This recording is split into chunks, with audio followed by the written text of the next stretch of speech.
예수께서 대답하여 이르시되 내가 진실로 너희에게 이르노니 만일 너희가 믿음이 있고 의심하지 아니하면 이 무화과 나무에게 된 이런 일만 할 뿐 아니라 이 산더러 들려 바다에 던져지라 하여도 될 것이요 너희가 기도할 때 무엇이든지 믿고 구하는 것은 다 받으리라 하시니라. 아멘. 오늘도 하나님 앞에 가슴에 손 얹고 우리가 함께 고백하며 나아가길 원합니다. 예수 닮길 원합니다. 예수님 닮길 원합니다. 예수님 보길 원합니다. 예수님 보길 원합니다. 예수님 높이길 원합니다. 예수님 높이길 원합니다. 예수님 따라 담장을 넘기 원합니다. 예수님 따라 담장을 넘길 원합니다. 우리의 길 대신 예수님의 이름으로 기도드립니다. 아멘. 인사 나누시겠습니다. 많이 닮아지셨네요. 많이 닮아지셨네요. 네, 우리 하루하루 점점 더 예수님을 닮아가고 있는 줄로 믿습니다. 말씀 전하기 전에 광고 하나 드리려고 합니다. 우리 충주시 마마클럽 발대식이 이제 있을 예정인데요. 마마클럽은 이제 몇 번 광고 드려서 잘 아실 것 같습니다. 마리아처럼 기도하고 마르다처럼 섬기는 그런 어머니들의 기도 운동이고 모임입니다. 이제 발대식을 가지기 전에 준비 기도 모임을 가지는데 마중물 기도회라는 준비 기도회를 가집니다. 오늘부터 매주 월요일 저녁 8시 우리 교회 푸른 초장에서 충주시에 있는 또 어머니들이 함께 모여 기도할 예정이니까요. 또 관심 있는 분들 많이 참석해 주시고 함께 기도로 우리 충주시를 함께 섬겨 주시고 변화시켜 나가 주시면 감사하겠습니다. 예전에 100m 미남, 100m 미녀라는 말이 있었습니다. 멀리서 보면 너무 예쁜데, 멀리서 보면 너무 멋있는데 가까이 가면 갈수록 왠지 실망감이 찾아오게 되는 그런 사람들을 보고 100m 미남, 100m 미녀라는 말을 하곤 했습니다. 그런데 어찌 이것이 사람의 외모뿐일까요? 멀리서 보면 아름다운데 가까이서 보면 그렇지 못한 게 어찌 외모뿐일까요? 멀리서 보면 참 괜찮은 건물이었는데 막상 그 안에 들어가 보면 그렇지 않은 경우도 있습니다. 멀리서 보면 너무나 아름다운 숲인데 막상 그 안에 들어가 보면 지저분한 숲도 있습니다. 멀리서 보면 참 행복한 가정인데 막상 들어가 보면 가까이서 보면 너무나 안타까운 가정도 있습니다. 멀리서 보면 참 괜찮은 친구인데 가까이서 사귀려고 하다 보면 점점 도리어 멀어지는 친구도 있습니다. 인생은 가까이에서 보면 비극이지만 멀리서 보면 희극이다. 찰리 채플린의 명언입니다. 인생은 가까이에서 보면 비극이지만 멀리서 보면 희극이다. 들을수록 참 근사한 말입니다. 그런데 번역도 그럴싸하지만 원래 영어 문장이 더 재미있다고 합니다. 직역하면 이렇습니다. 인생은 클로즈업 해보면 비극이지만 롱숏으로 보면 희극이다. 인생은 클로즈업해서 보면 비극이지만 롱숏으로 보게 되면 희극이다. 클로즈업해서 보면 아니면 멀리서 보면 차이가 있다는 겁니다. 함께 모여 기도하는 모습 멀리서 보면 아름다워 보입니다. 그런데 가까이 착 당겨보면 새벽에 화장도 안 하고 나오고 머리도 잘 안 빗고 나오고 이게 보인다는 겁니다. 우리의 삶 멀리서 보면 다 행복해 보입니다.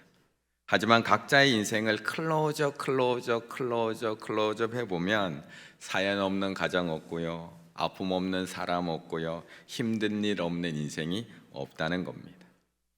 이처럼 오늘 예수님이 들어가신 예루살렘 성전도 멀리서 보면 너무나 아름다운 성전입니다. 10절의 말씀 같이 한번 읽어보겠습니다. 10절입니다. 예수께서 예루살렘에 들어가시니 온 성이 소동하여 이르되 이는 누구냐 하거늘. 아멘. 예루살렘, 우리 눈으로 보기에는 중동의 화약고입니다. 세계 3대 종교 유대교, 이슬람교, 기독교의 성지로 분쟁의 중심이기도 합니다. 하지만 유대인들에게 예루살렘은 너무나 소중한 도시입니다. 단순히 지리적인 측면에서만 중요한 게 아니라 신앙적인 측면에서 너무나 중요한 도시. 유대인들의 전통에 따르면 예루살렘의 가장 꼭대기에 있는 그 언덕은 아브라함이 이삭을 바쳤던 모리아산입니다. 솔로몬은 이곳에 여호와를 위한 성전을 세우기도 합니다. 이스라엘 백성들이 포로를 마치고 돌아와서도 제일 먼저 한 일이 이 예루살렘 성전을 재건한 일입니다. 주 70년 이스라엘의 멸망 이후에 흩어진 유대인들이 예루살렘으로 언젠가는 돌아갈 거야 하면서 고향으로 마음에 품고 있었던 것도 바로 이 예루살렘입니다. 그리고 예수님께서 부활하신 후에 제자들에게 아버지가 약속하신 것을 기다리라고 하신 것도 예루살렘입니다. 사도들과 함께 모이사 그들에게 분부하여 이르시되 예루살렘을 떠나지 말고 예루살렘 떠나지 말고 내게서 들은 바 아버지께서 약속하신 것을 거기서 기다리라. 예수님 당시 유대인 남자라면 1년에 3번 6월절, 77절, 초막절 예루살렘에 올라갑니다. 거기다가 전 세계에 흩어져 있는 디아스포라 유대인들도 최소한 일평생에 한 번, 내가 눈 감고 죽기 전에 단 한 번이라도 이 평화의 성읍 예루살렘을 순례하는 것이 평생의 소원이기도 했습니다. 이렇게 아름다운 도시, 모든 이스라엘 백성들이 가고 싶은 도시, 1년에 3번 안 되면 평생에 한 번이라도 꼭 가보고 싶은 도시, 예수님께서는 오늘 이 예루살렘 성으로 들어가셨습니다. 그런데 그 시기가 언제냐? 유대인의 3가지 명절 중에 가장 큰 명절이었던 유월절입니다. 역사가 요세푸스는 이 당시의 유월절 상황을 이렇게 기록합니다. 요세푸스는 유월절 희생제물로 예루살렘에 도착한 양의 숫자, 6월절에 그 일주일 동안 예루살렘에 희생제물로 바쳐지기 위해서 도착한 양의 숫자만 25만 6,500마리라고 기록해 놓았습니다. 학자들은 이 희생 양의 숫자를 근거해서 절기에 참여한 사람이 몇 명이나 될까라고 대략 짐작을 해봤는데 양 한 마리에 10명 정도 나누어 먹었을 경우 6월절을 지키기 위해서 이 예루살렘에 모인 숫자는 대략 200만 명이 넘는다고 계산을 합니다. 물론 이거는 과한 숫자라고 학자들은 이야기하지만 대략 이만큼 많은 사람들이 모인다는 겁니다. 6월절을 맞아 200만 명이 넘는 사람들이 모여든 예루살렘, 그 가운데 25만 6,500마리의 양들이 하나님 앞에 바쳐지고 있는 예루살렘 성전, 수많은 유대인들이 성전에 들어와 예배드리고 있습니다. 수많은 양들이 하나님 앞에 바쳐지고 있습니다. 사람들이 너무 많아서 숙소를 잡을 수가 없습니다. 빈터들마다 텐트들로 넘쳐나고 있습니다. 성전에서는 하루에 3번 제사가 드려집니다. 양이 도살되는 동안 레위인들은 주악에 맞춰서 감사 찬송을 올려드리고 있습니다. 이스라엘 제사장들과 레위인들은 평소 같았으면 한 반열만 성전에 올라와서 봉사합니다. 24개 반열 중에 한 반열만 성전에 올라오고 23반열은 고향에 머무르며 종사하다가 서로 번갈아 가면서 올라오게 되어 있지만 이 6월절이 되면 24개 반열이 다 올라와서 성전을 섬깁니다. 따라서 6월절이 되면 이 성전에는 수천 명의 제사장들과 레위인들이 성전 일을 돕고 있습니다. 얼마나 아름다워 보이나요? 특세 때, 부흥회 때 성도들로 성전이 가득 차면 얼마나 아름다워 보이나요?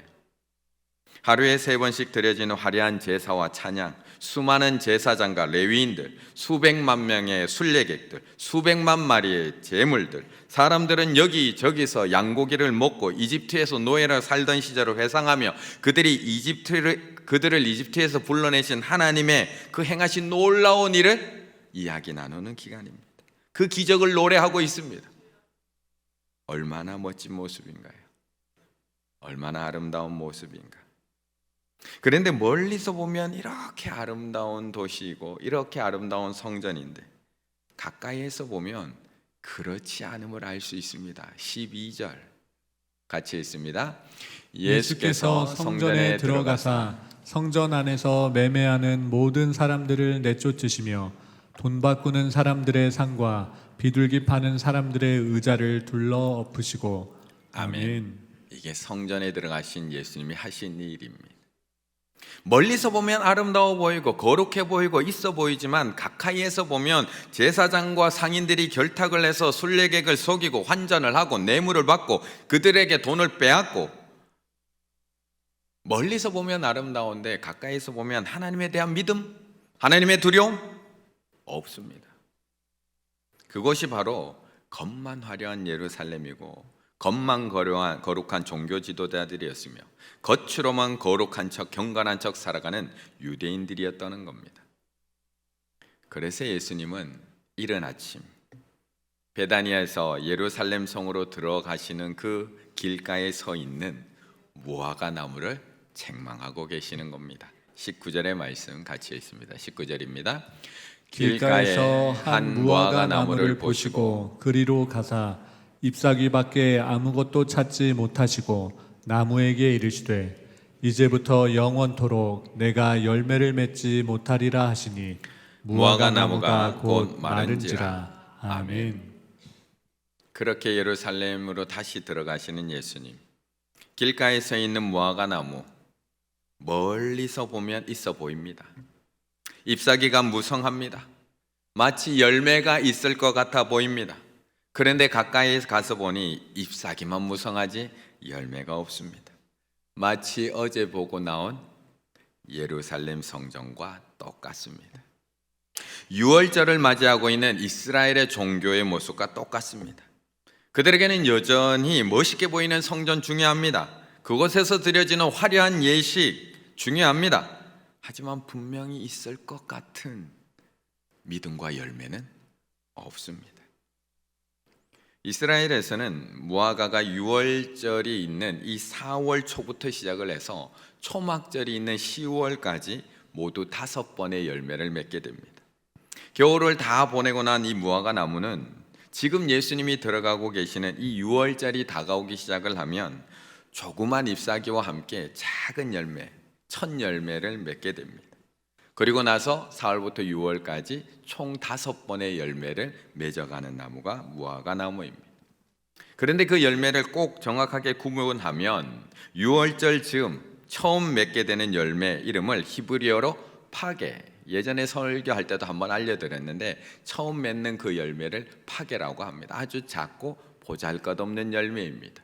그래서 무화과 나무 주인들이 이것을 굳이 노동력을 투입해서 따지 않습니다. 왜냐하면 상품성 가치가 없기 때문에 그냥 지나가는 나그네들이 먹도록 내버려 두는 열매가 파게입니다. 그런데 그 열매가 맺히고 나면 이후에 순차적으로 무화과 제대로 된 열매가 맺히는데 그 열매들을 테에나라고 합니다. 테에나. 파게는 별로 볼볼이 없는 열매. 하지만 오늘 말씀을 히브리어로 기초로 해서 다시 한번 읽어보게 되면 이렇게 해석할 수 있다라고 이야기합니다. 이튿날 예수께서 베다니아에서 나왔을 때에 시장하셨다. 멀리서 잎사가 있는 무화과를 보시고 혹 그 나무에 열매, 그 첫 열매 파게가 있을까? 나그네들이 먹는 그 파게가 있을까 하여 가셨더니 보신즉 잎사귀에는 아무것도 없었다. 예수께서 파게를 찾은 것은 때가 6월절쯤 이제 첫 열매가 맺혔을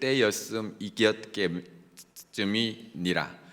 아직 본격적인 무화과 테에나의 때가 아니었기 때문이다.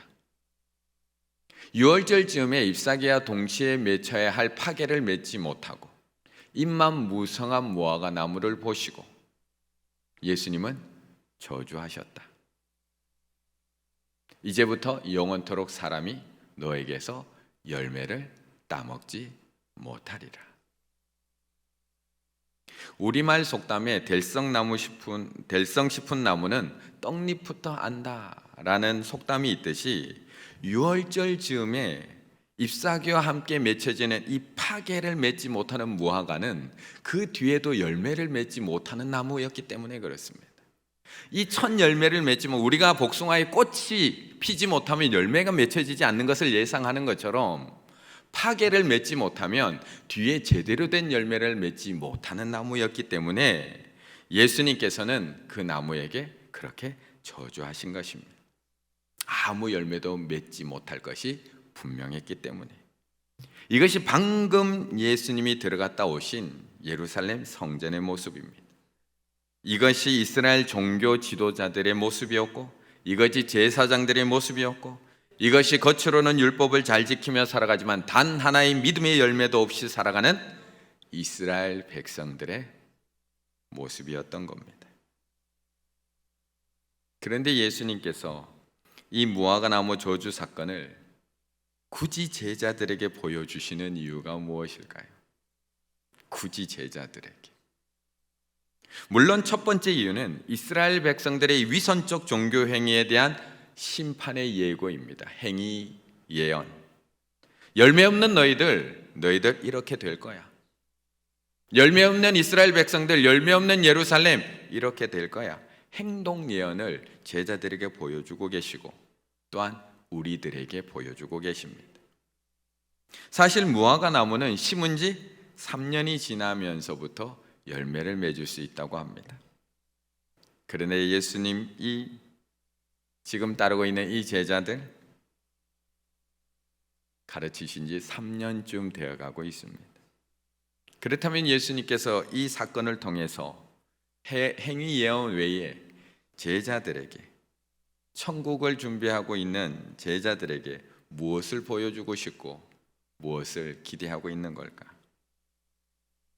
그렇다면 3년 넘도록 우리가 교회를 다니고 있는 우리들에게 3년 넘도록 예배를 드리고 있고 3년이 넘도록 성경 공부를 하고 있고 3년이 넘도록 직분을 받았고 3년이 넘도록 하나님 앞에 기도하고 있는 우리들에게 오늘도 특세에 나와서 새벽을 깨우고 있는 우리들에게 왜 이것을 보여주시는 걸까요? 혹시 우리도 이런 무화과 나무 아닐까요? 멀리서 보면 꽤 괜찮아 보이는데 멀리서 보이면 얼굴도 인물도 괜찮아 보이고 멀리서 보면 직분도 괜찮고 헌금도 빠짐없이 잘하고 있고 앞에서도 교회 일도 잘 앞서서 하고 있고 그런데 가까이 가서 보면 아무것도 없는 신앙 믿음의 열매도 성품의 열매도 성령의 열매도 그런데 예수님은 이 사건 이후에 마지막으로 제자들에게 말씀하십니다. 21절의 말씀 같이 읽습니다.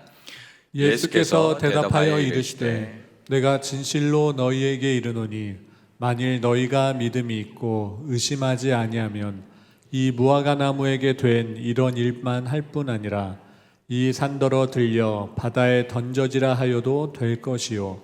아멘. 예수님을 3년이나 따라다닌 제자들입니다. 예수님을 예루살렘까지 따라온 제자들입니다. 그렇게 힘들고 어려운 길을 포기하지 않고 예수님을 따라온 제자들입니다. 그런데 이들에게 믿음이 없다는 게 믿어지시나요? 그런데 이들에게 믿음이 없다는 게 이해가 되시나요? 그런데 21절에 이야기합니다. 만일 너희가 믿음이 있고 의심하지 아니하면 만일 너희가 믿음이 있고 의심하지 아니하면 지금 제자들이 믿음이 있다는 얘기인가요? 없다는 이야기인가요? 의심하고 있다는 건가요? 의심하지 않고 있다는 건가요?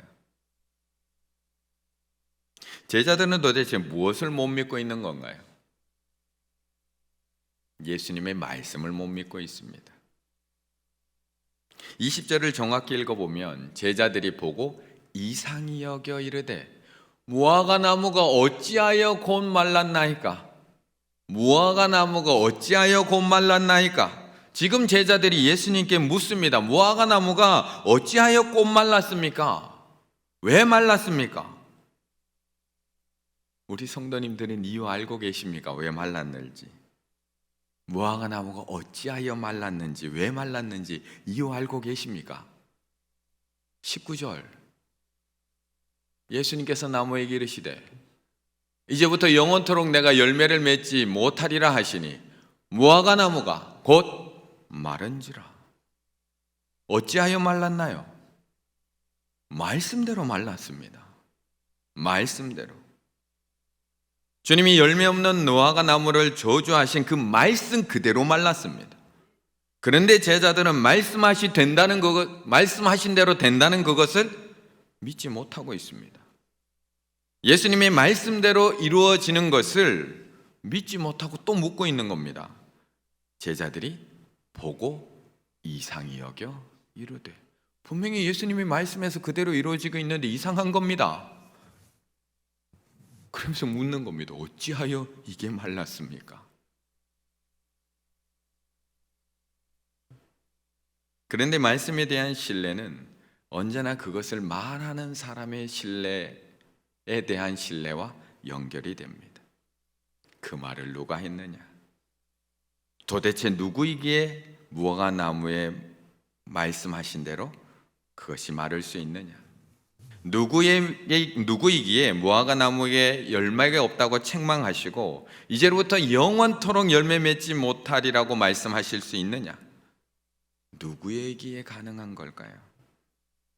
그 나무를 만드신 분, 그 나무를 다스리신 분, 그 나무를 만드신 분이 마르게도 하실 수 있고 또 다시 살아나기도 하실 수 있고, 이스라엘을 선민으로 부르신 분이 심판하실 수도 있고, 우리를 살리신 분이 죽일 수도 있고. 그렇다면 우리에게는 그 하나님에 대한 온전한 믿음이 있는 걸까요? 정말 믿음으로 기도하고 있는 걸까요? 교회를 이만큼 다녔는데 당연히 믿음 있지. 예수님을 따라 몇 년을 다녔는데 당연히 믿음 있지. 직분 받은 지 몇 년 됐는데 당연 믿음 있지. 정말 믿음으로 기도하고 계신가요? 이 새벽 믿음으로 기도하고 계신가요? 22절, 너희가 기도할 때 무엇이든지 믿고 구하는 것은 다 받으리라 하시니라. 다 받으셨나요? 다 받으셨나요? 사무엘상 1장에 보면 엘가나에게 아내가 2명이 있습니다. 한 명은 분인나, 자식이 있었고요. 또 한 명은 한나, 자식이 없었습니다. 그런 이유로 인해서 분인나가 자식 없는 한나를 괴롭힙니다. 얼마나 심하게 괴롭혔던지 한나가 격분합니다.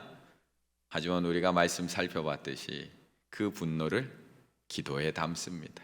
기도에 담습니다. 그리고 성전에 나아가 통곡하며 기도하기 시작합니다. 사무엘상 1장 16절, 당신의 요정을 악한 여자로 여기지 마옵소서. 제가 이렇게 하나님 앞에 토로하는 거 보고 이렇게 다 쏟아 놓는 거 보고 저 사람 하나님 보복해 주세요 기도하는 거 보고 저 악한 여자로 여기지 마세요. 내가 지금까지 말한 것은 나의 원통함과 격분됨이 많기 때문이다 하는지라. 한나는 하나님 앞에 기도함으로 이런 삶의 문제를 내어놓고 해결하려고 했습니다. 분인나로 인해서 심히 격분된 마음을 하나님 앞에 다 쏟아 넣습니다. 우리처럼 다 쏟아 넣습니다. 그리고 기도 후에 하나님을 완전히 신뢰하며 돌아가는 그녀의 모습 너무나 인상적입니다. 1장 18절, 이르되 당신의 요정이 당신께 은혜 있기를 원하나이다 하고 가서 먹고 뭐라고요? 얼굴에 다시는 근심빛이 없더라. 아멘. 이게 믿음으로 기도한 사람의 얼굴 아닐까요? 기도하고 계십니까? 그냥 기도 말고요, 믿음으로 기도하고 계십니까? 하나님 앞에 하소연하시는 거 말고요, 믿음으로 기도하고 계십니까? 하나님의 말씀을 믿음으로 그대로 이루어질 것을 믿음으로 기도하고 계십니까? 살릴 수도 있지만 죽이실 수도 있는 하나님을 믿음으로 기도하고 계십니까?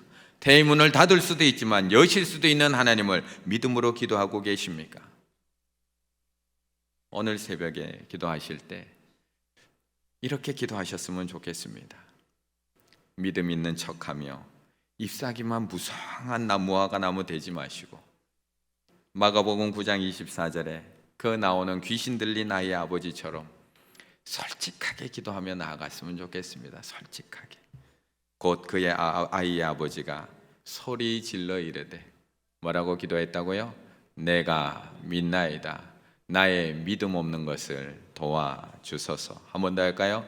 내가 믿나이다. 나의 믿음 없는 것을 도와주소서. 아멘. 이것이 오늘날 우리가 해야 할 기도의 내용입니다. 예수님께 믿음 없는 것을 도와달라고 우리는 기도해야 됩니다. 믿음 있는 척 하지 말고요. 믿어지지가 않습니다. 믿음이 왔다가 겁만 툭 치고 지나가 버렸습니다. 그래서 주기도문 외우듯이 계속 중얼거리기만 할 뿐입니다. 아무리 기도해도 아무런 일도 일어나지 않습니다. 왜냐하면 마음 깊은 곳에 도사리고 있는 인간적인 생각, 아니 저게 왜 마르지? 예수님이 말씀하신 대로 됐음에도 불구하고 왜 저런 일이 일어나지?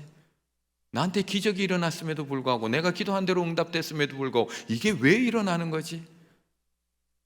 인간적인 생각, 지식, 의심의 벽을 허물지 않고 하나님의 영적인 말씀을 그대로 받아들이고 믿지 않기 때문입니다. 이 새벽 분명히 우리는 믿습니다. 하지만 여전히 우리의 믿음은 부족합니다.